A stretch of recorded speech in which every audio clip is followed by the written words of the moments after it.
மாண்புமிகு உறுப்பினர்களுக்கான குறிப்புரைகள். மாண்புமிகு உறுப்பினர்களுக்கு பேரவை நடவடிக்கை தொடர்பாக சில குறிப்புகளை நான் விரைந்து வழங்க விரும்புகிறேன். மாண்புமிகு உறுப்பினர்கள் தாங்கள் விவாதத்தில் பேசும்போது நீதிமன்ற விசாரணையில் இருக்க எப்பொருள் மீதும் தன் கருத்தை சொல்லவோ குறிப்பிடவோ கூடாது. அப்படி சொன்ன காரணத்தினால்தான் மதுரையை சார்ந்த அந்த உறுப்பினர் பேசிய பேச்சுக்கள் அவை குறிப்பில் நீக்க வேண்டும் என்று கேட்டீர்கள். நான் ஆய்வு செய்தேன், அது அவை குறிப்பில் நீக்கப்பட்டது. மேலும் உறுப்பினர் எவரையும் தனிப்பட்ட முறையில் முறையற்ற வார்த்தைகளால் தாக்கி பேசவும் கூடாது. மேலும் ஆதாரமற்ற குற்றச்சாட்டுகளை கூறி பேரவை நடவடிக்கைகளுக்கு குந்தகம் மற்றும் ஊறு விளைவிக்கும் நோக்கிலும் சர்ச்சை ஏற்படும் வகையிலும் பேசக்கூடாது.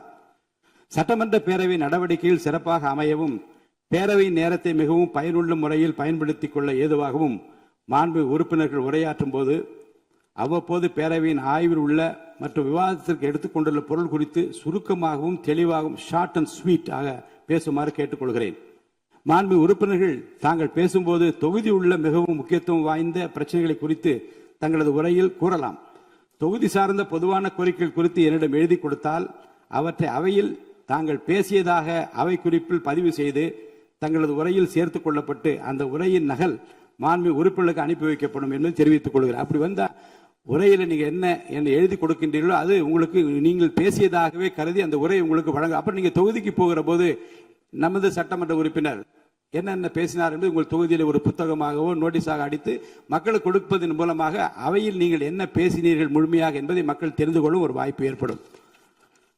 அடுத்து மேலும் உறுப்பினர்களுக்கு மிகவும் முக்கியமான ஒரு குறிப்பு அளிக்க விரும்புகிறேன்.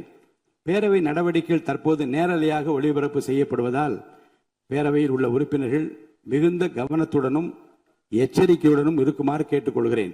ஏனென்றால் கடந்த வெள்ளிக்கிழமை அன்று பேரவையில் சில உறுப்பினர்கள் அவையில் உள்ள மற்ற உறுப்பினர்களை கேலி செய்யும் வகையில் செய்த முகபாவனைகள் மற்றும் சைகை மொழிகள் பேசியவை கடந்த 2 நாட்களாக சமூக வலைதளங்களில் ஊடகங்களிலும் வேகமாக பரவி வருகிறது.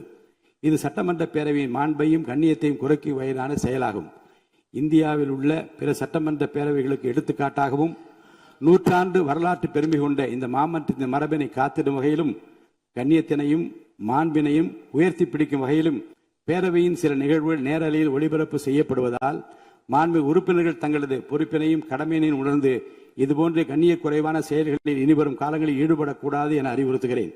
இதுபோன்ற செயல்கள் தொடர்ந்தால் அந்த செயல் அவையின் உரிமை மீறலாக கருதப்பட்டு சம்பந்தப்பட்ட உறுப்பினர் மீது நடவடிக்கை எடுக்கப்படும் என்பதையும் நான் தெரிவித்துக் கொள்கிறேன்.